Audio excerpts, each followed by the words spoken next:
everyone, from the Matt Morse Digital Studio here in Fresno. This is the Beem and Dean Show with the sports director of KC24 CBS47, Scott Bemis. I'm Dean Shiro. Thanks for watching. Just so everyone knows, we are available on the KC24 CBS47 app as well as on YouTube and on demand. So please give us a watch, all right? Scotty, what is going on today? What do you got? We got another slate of football this weekend, which I'm looking forward to. Looking forward to some late night Hawaii for the Bulldogs, right? A 9 p.m. kickoff from Oahu, Dean. You going to be up watching that one at the end? I will be, absolutely. I mean, it's going to be the only game left on at the end of the day. I mean, the beautiful thing about being on the West Coast is that you basically get football from 9 a.m. till after midnight. So it's kind of cool. It's, you know what? I love it when Hawaii games start at 9 p.m. Pacific time. It's like my dream as a college football fan, right? Me too, but the nice thing is that we don't have to necessarily like cover it like we used to with a pregame and a postgame and everything. Right. So we get to enjoy it a little bit more than you and I have done in the past. Well, I'll be driving to San Francisco actually on Saturday to do a Fresno City football game. Who are they playing this week? They're playing City College of San Francisco. Okay. That's a 2 p.m. start. So I don't know, the game will probably be done around between 5 and 5:30, and I'll probably get out of there around 6. And so I could actually get home and actually probably still watch most of the Fresno State game, which I'm looking forward to. Let's remind all our people where you can listen to Scott on for that FCC game, by the way. It'll be on 940 Kino. Okay. And then remember, all the home games, this is a road game, so it won't be televised, but all the home games, as far as I know, are being streamed on the KC24 CBS47 app. Well, there you go. Yeah. So, all right, with that being said, we are going to come on it hot.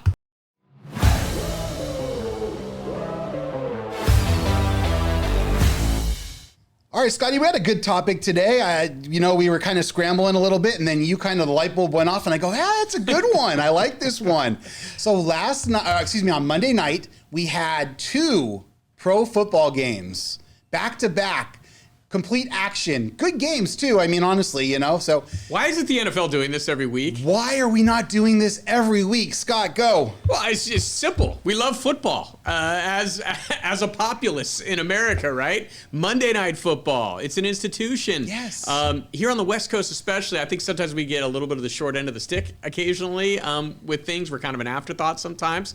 But this would be great for us, right? I know it's not as great on the East Coast probably because the second game's not going to end until midnight or 1 a.m. But you know what? Real football fans are going to stay up and watch. True football fans are going to watch it. And really, most football fans are going to watch it, not just true football fans. They're going to complain about it probably the next day, but they're going to be watching that night. It just seems like such a no-brainer, right? Yes. Instead of jamming another game into the Sunday slate, right, where we're trying to keep track of, I think there were 9 games in the early window, last week. Look, I love tons of games going on. I'm a big fan of the Red Zone channel, all that stuff. But just move one other game to Monday Night Football each week. Start it at 4 o'clock. If you want to have a little crossover, you can. Like, you don't always have to start the second game at 7 o'clock, in my opinion, Pacific time. You could start it at 6, have a little crossover for like an hour. We have 2 games going on at the same time. Trust me, in this modern society, I've got 2 TVs at home. I think most people have multiple screens going at the same time. Right.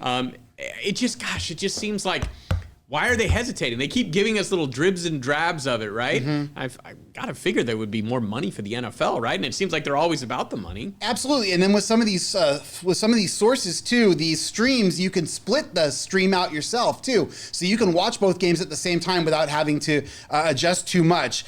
I completely agree with you. I don't like having 8 or 9, 10 a.m. Pacific games at the same time because you really can't watch them. Yes, the red zone's great, but you only can catch bits and pieces of what's going on.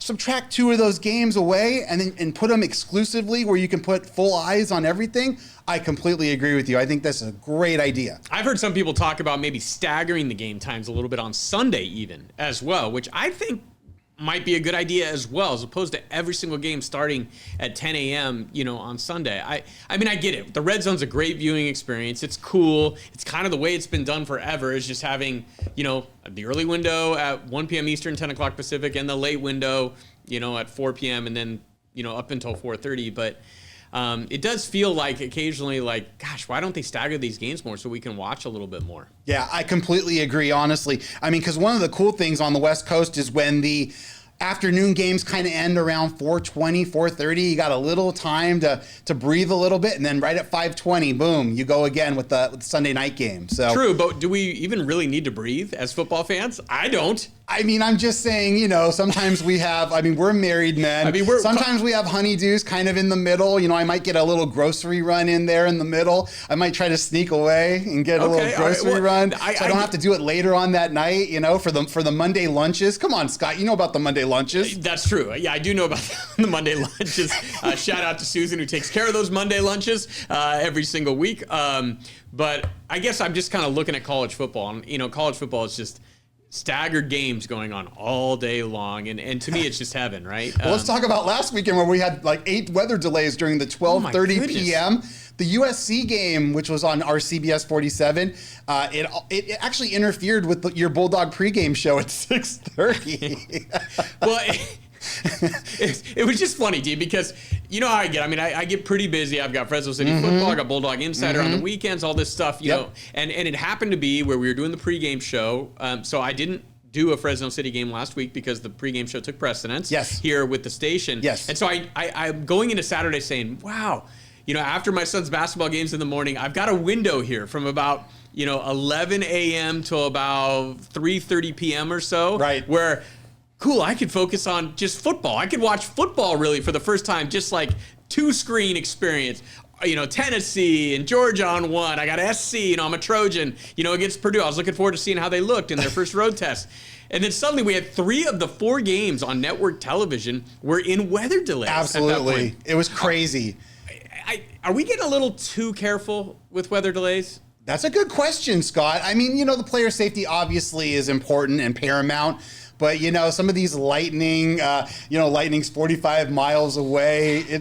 Come on, they're wearing helmets right now. No, but if lightning's in the immediate area, I understand. I don't know. They're wearing helmets right now.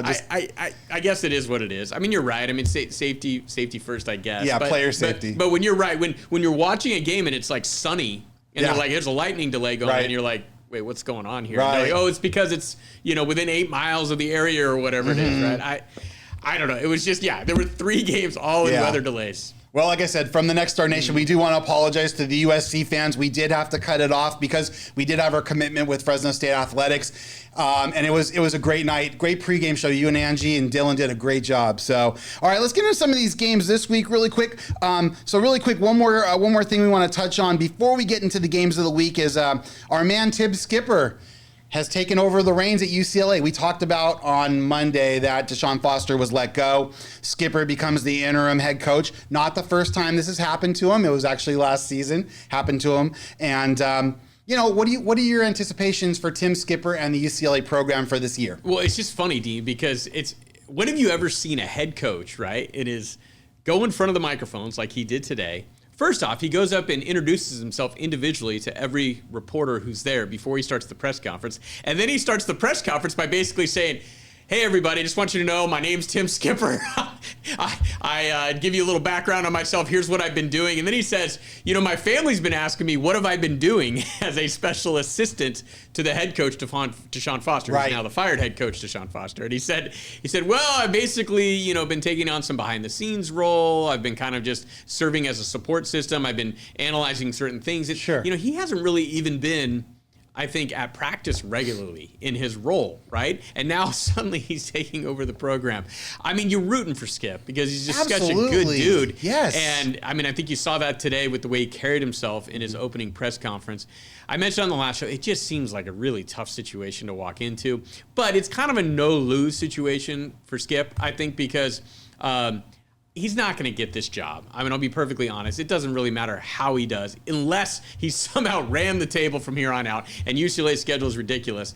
They're not going to hire Tim to be the head coach, I think, going forward. They didn't fire Deshaun Foster at this point to hire someone who was serving as the special assistant, right, to him. Sure. But if you go out there and you get this season kind of turned around a little bit, maybe even winning 3 or 4 games, maybe win this next game off the bye week, right? They're on the road, I think, at Northwestern. Yeah. That's a winnable game, yes. I think, there for them. I'll be interested to see the line. Maybe Northwestern is going to be a small favorite in that game. Mm-hmm. But that's a game UCLA could win. And then suddenly if you win that game, because there are a lot of eyes on UCLA for the wrong reasons right now, right? Jeez. But people are paying attention to them. Yeah. And so, because it's an interesting story. It's an interesting story. We fired a coach 3 games in, and we're hiring Tim Skipper, right? A guy who's serving as an analyst basically at this point. And so people are paying attention. So if he goes out there and can kind of get this team playing hard, maybe scratch out 3 or 4 wins here, for the remainder of the season, that could serve him well going forward. Yeah, absolutely. I got to say one thing. I'm extremely disappointed in UCLA. With all the NIL money and all the money they've got, they couldn't afford a little hot, hello, my name is Tim, name tag for him today. He had to go and introduce himself. They could have, I'm just teasing. So anyway, hey, we wish Skip the best there. He's got his work cut out for him, obviously, there. So we'll see what happens. But great dude, great Valley guy, great ties, honestly, Bulldog for life. So anyway, let's get into a couple of these games really quick. We got the Michigan Wolverines traveling to Nebraska. Obviously a really big early Big Ten matchup. So Nebraska was a team that you and I had both talked about, when we were doing our previews. Yeah, you were very high on them. I still am. I know they really haven't played anyone. The only team they've really beaten was Cincinnati on a neutral site, but I am high on them. Dylan Raiola and Matt Rule in year 3. Everywhere he's been, Scott, he's always turned it around. So I got to give him their props, as much as it hurts as a Buffalo to say that, as a Colorado Buffalo, but he's getting it done. So what are your thoughts on this game real quick? It's an intriguing game because I think it's going to be real interesting to watch the development of both those quarterbacks, not just Raiola, who's got a year under his belt now, so he should be a little bit further along than Bryce Underwood for Michigan. Mm-hmm. But you see little glimpses of the talent from Underwood, but I don't think we saw it fully unleashed against Oklahoma. I kind of thought he would struggle in that environment and in that game, having watched some highlights from the first game in which he played against New Mexico, which maybe New Mexico is a little better than we actually anticipated. But I think as the season goes along, we're going to see Underwood getting a little better each and every week. And I saw some people being pretty critical of the Michigan offensive staff or whoever it was calling the plays in that loss to Oklahoma. That I don't know how many times Underwood ran, but apparently he didn't use his legs much. And this guy's a terrific athlete. Yeah, not too often. Interesting scenario on this game too. Sharon Moore will miss it again, and Poggi, the assistant, is the interim head coach for this game. So it's going to be interesting to see what happens here. Now, you think Oklahoma was a tough environment. Nebraska's even tougher. This is a very, very difficult environment to walk into.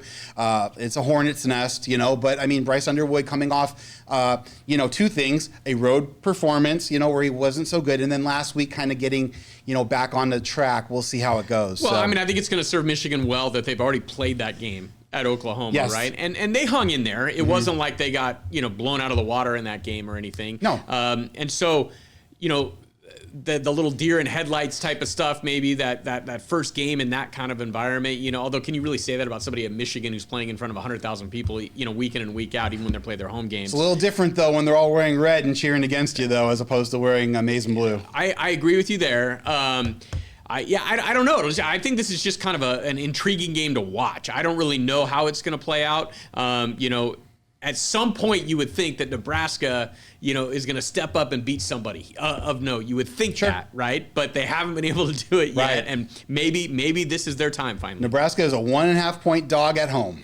How about that? Well, that shows you. The odds makers with a freshman quarterback, going into Lincoln, they still favor the Husker, the Wolverines in this barely, one. Yeah. And so, that'll be a fun one to watch. Let's go to the marquee game in the Big 12 this week. We've got undefeated Texas Tech traveling to Salt Lake City and playing undefeated Utah. So, Texas Tech's been pretty much blowing everyone out. Obviously, it's very evident what they did with NIL in the offseason. They really loaded up. So, any thoughts on this game really quick? Yeah, I watched the first quarter of that Oregon State Texas Tech game in part because I had a play on Oregon State. Not all my plays are as good as some, right? There's some plays you want to forget about. Right. That was a tough one, but man, Texas Tech looked impressive. We said that they spent just $1 billion in the offseason apparently in NIL. They had one of the biggest NIL funds in the country, and they loaded up on talent. And they've got a really good under-the-radar quarterback there who's playing for the Red Raiders. Not his first year either. He was there last year, too, because I know he played against the Buffs. Yeah. And he was very competitive. They led Oregon State 45-0, right. At one point until a couple garbage touchdowns late. Having said that, Utah seems to have rebounded here. With their marquee quarterback, who my man here picked as an underdog Heisman candidate. I've got a Heisman ticket on Devin Dampier Yes, there. sir. I mean, I think he's going to have to do some really, really special things in order to kind of win a Heisman Trophy as the Utah quarterback. The deck's kind of stacked against him a little bit just because he won't be playing in the marquee games that Big Ten players or SEC players will nationally as much, right? So he's going to have to do something really special. But so far, so good. I mean, he's lived up to what he was the previous year at New Mexico when he was, an athletic quarterback who was making plays. This is an interesting game. I almost would lean with the points, maybe leaning Texas Tech here, but not enough to make it a play. So what, Tech's a 3.5-point underdog to Utah?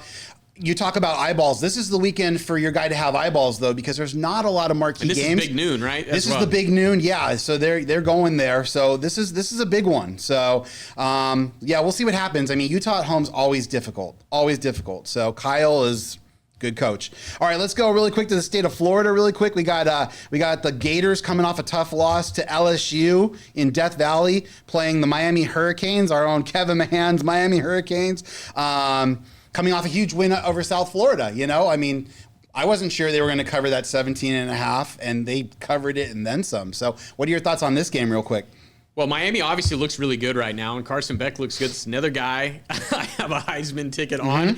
I promise you I don't have Heisman tickets on 42 guys. I basically have like 4 or 5. I'm not so sure, folks. I think he does, but but yeah, I like having that. I think he's, by some estimations, is the Heisman favorite right now, according to some sports books as well, along with John Mateer as well. Another guy I have a Heisman ticket on, by the way. So I'm looking pretty good with my Heisman picks at this point. I need the season to end today, right? And then I can cash that ticket. Unfortunately, the season doesn't end today. Right.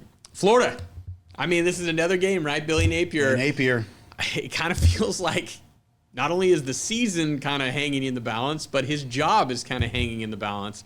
How many more of these losses can he take? I don't think they're going to get rid of him, at this point in the season, right? Just because they've been playing such a ridiculously difficult schedule. But it just shows you. I mean, it's a murderer's row this year for Florida, and it doesn't get any easier. I mean, 5 picks last week. I didn't get a chance to see the game, but just looking at the box score, it looks like if they don't turn the ball over, they're right in that game. Maybe have a chance to beat LSU. They did have a chance, Scott. They were there. Just the second half, they just could not keep the ball. They could not throw the ball to blue jerseys. It just kept going to the white jerseys, Yeah, so you got to take care of the football. And so, I mean, that's obviously an in-state battle there, a rivalry game.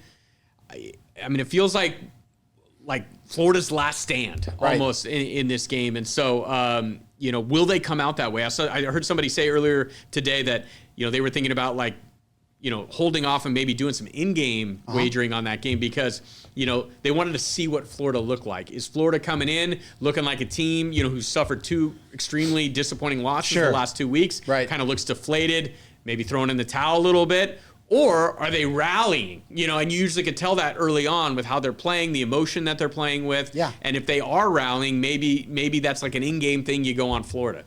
All right, I got one more quick. We'll just cover this one really quick. Got another big game in the Big Ten. If I told you Illinois, Indiana was a big game in the Big Ten, you probably wouldn't believe it, a couple years ago. But Illinois, which was, again, I'm bringing this up because of my man here, Mr. Bemis. You're one of your underdogs, again, for the Big Ten that you had kind of radared in on, Brett Bielema's guys. So what are your thoughts there? Well, it was just too big a number. I didn't think they were going to win the Big Ten, but at like 33-1 preseason to win the Big Ten, I thought they were actually the best bet at that point. Coming off a nice win over Duke, although they did get a bunch of turnovers in that game, so that final score might have been a little misleading. Scored a lot of points, though, they did. Down there. No, they did score a lot of points. They took advantage of mistakes, and that's kind of what Bielema does, right? He's a little bit of a ground and pound, kind of win ugly, type of coach, classic Big Ten coach. Going to Indiana, I don't know much about the Hoosiers this year other than what I saw last year with regards to Indiana. They have the Cal transfer Mendoza as their quarterback, Fernando Mendoza. So he's been having a good year so far, but they really haven't played anyone of substance yet. So it's kind of cool to have some new blood here in the Big Ten that's kind of in the mix, with Illinois and Indiana. You got to go back a ways to find times when, either one of these schools was really in the mix. And, they still have something to prove to show if they're going to be there near the end of the season with regards, to the other heavyweights like Penn State, Ohio State, Oregon, even USC maybe. at this point. But a good early season test for both those teams, good barometer to see if Indiana's been able to carry this momentum from last year, and is Illinois really arriving on the scene right at this point? Right. So right now we're going to get into really quick. We're going to do something a little different this week. We're going to pick our underdog of the week. We both kind of narrowed in on at least one team that we like. This has got to be like a real underdog too, not somebody who's like a point underdog or something. So I'm going to let you start. Mine's not a point either, so I'll let you start on this. Who do you like? Okay, well, I identified two this week. One that I like that I think could win the game outright. So this is a team that I think has a chance to win the game outright, right? Not just, obviously the not points just would a help. cover. Yeah. I think Memphis at home against Arkansas. They're getting 7.5 in that game. Memphis is 3-0 at this point. They've already had convincing wins on the road. They've played 2 of their first 3 games on the road at Georgia State and at Troy. Sure, that's, not SEC competition there, but still convincing wins on the road. Like it. Arkansas, hey, maybe a little bit of a letdown after, kind of a deflating loss at Ole Miss last week. Yep. Memphis wants to show that they can play with these guys. So I like Memphis. And the other one that I saw that I think might, maybe could scratch out a win, East Carolina That's at home. mine. You took mine. It's all right. It means we're on the same one, Dean. East Carolina against BYU 6.5. BYU having to go across the country. Playing East Carolina, that was mine. So BYU's got a freshman quarterback, right? They haven't really played anybody yet. I was wondering if you're going to steal mine. I think Portland State in week 1, and then Stanford. They're coming off a bye week, which could be a little bit helpful. But this is going to be the first real test for BYU. And I don't know if you saw, but last year East Carolina went 8-5 last year. They did. So they're coming off a pretty good season, returning their quarterback. That steals my thunder, ladies and gentlemen. Once again, the old Beam gets me once again. But yeah, East Carolina, I agree with you. Okay. Let's get into a little bit of NFL. We're each going to kind of cover a game here, kind of our game of the week. You're going to start with the Cardinals at the Niners. I'm going to do the Rams at the Eagles. So go ahead, Scotty. Not necessarily a game that I want to preview detail, but this is a game that I'm looking forward to watching. If you look at the NFL slate, these are the 2 games that we're kind of excited, really going to pique our interest on Sunday. And the reason that I would say Cards-Niners here is that both these teams are undefeated, right? At this point. And I think this is a great test to see where Arizona's at. You got Mac Jones playing quarterback for the Niners, so they're going to get a little bit of a break there. I think we identified before the year that in the NFC West, that I think we thought the best bet preseason based on the odds was probably Arizona, going into the season, that they had a little bit of an upside there. And so for whatever reason, I don't have any numbers in front of me, but it feels like when Arizona's gone to San Francisco, they always seem to be pesky, and that they've beaten them. They've beaten them a few times there, right? Beaten them. And so we're not sure if Purdy's going to play. I don't. What's his status at this point? It's up in the air still. It's possibly he might possibly play. Mac Jones looked pretty good last week, he did. But if you want to announce your presence as maybe the team to beat in that division. You go into San Francisco, you get a win in this game. Suddenly that's kind of flipped everything on its head in that division. Right. I'm going to do the Rams and Eagles really quick. So again, 2 undefeated teams as well. It's interesting. The NFC West has got 3 undefeated teams, but not for long, obviously. There will be defeats coming soon. The Rams, after a really, really good start, they had a really good defensive win over the Texans week 1, and then bounced back offensively against the Tennessee Titans in Nashville last week. So we'll see what happens. The Rams are going to go as Matthew Stafford goes. If they can keep them upright and healthy, I like their chances. Devontae Adams, former Fresno State Bulldog, off to a really good start. Puka Nacua, having an MVP-like campaign already. The thing about the Rams, they've got to be balanced. They've got to have Kyron Williams running the football as well. They cannot be one-dimensional because that's where the defense sinks on them.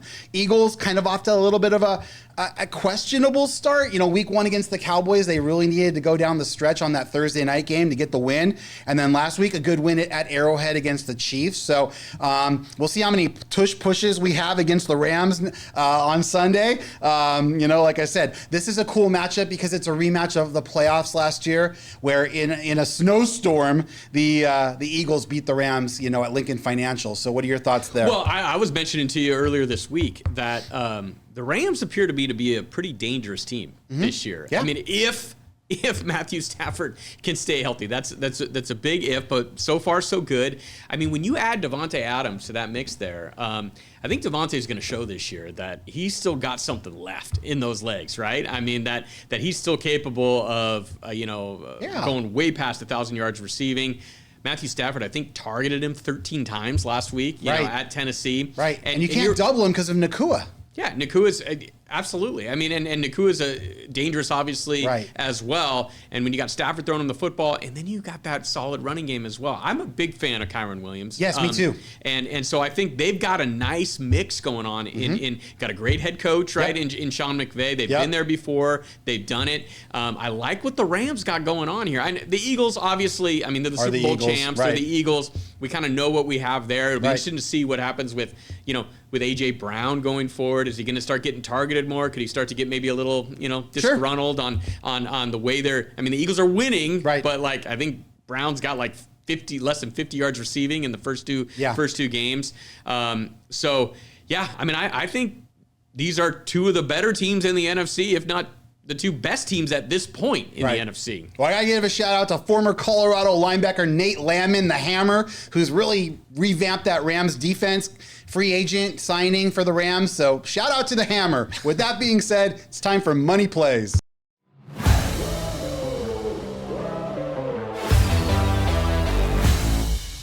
All right, Scotty. Well, we are halfway through the month of September in our contest. We start with $1,000 in fictitious money.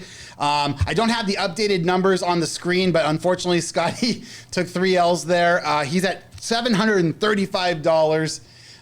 So we're going to try to bounce back. He's got a couple plays. I don't have them on the screen, but he's going to go over them verbally. Well, do you want me to run through this real quick, by the way? Anybody who saw the Texans game knows that was a rough beat. Nico Collins, scores a 26 or 27-yard touchdown on like the first series, right? And he had a bunch of targets in that game. It's just that Texans offense just could not give C.J. Stroud any time to throw. Then Ashton Jeanty, first carry of the game, goes for 13 yards in the first quarter. So all he needs is 2.5 more. All I needed was 3 more yards in the remainder of the first quarter, but Chip Kelly refused to hand the ball off to Jeanty on first down. The only time he did was on a second down play later where Jeanty lost 5 yards running into his own man. Damn you, Chip.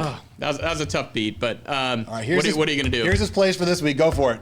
Okay, so yeah, I wasn't able to get him to Dean in time, but I'll tell you what I'm going to do. I'm going to take a page out of the Parlay Master, Mr. Dean Show, across from me. All right. I'm going to keep it kind of tight. Okay. Not going to throw too many plays out there this week. I'm going to have one college play, one NFL play for you. Got it. I'm going to parlay together, moneyline parlay, TCU hosting SMU. They're about a 7-point favorite, minus 265 on the money line, and Missouri at home against South Carolina. So I'm taking 2 home teams who've showed well already this season, TCU and Missouri.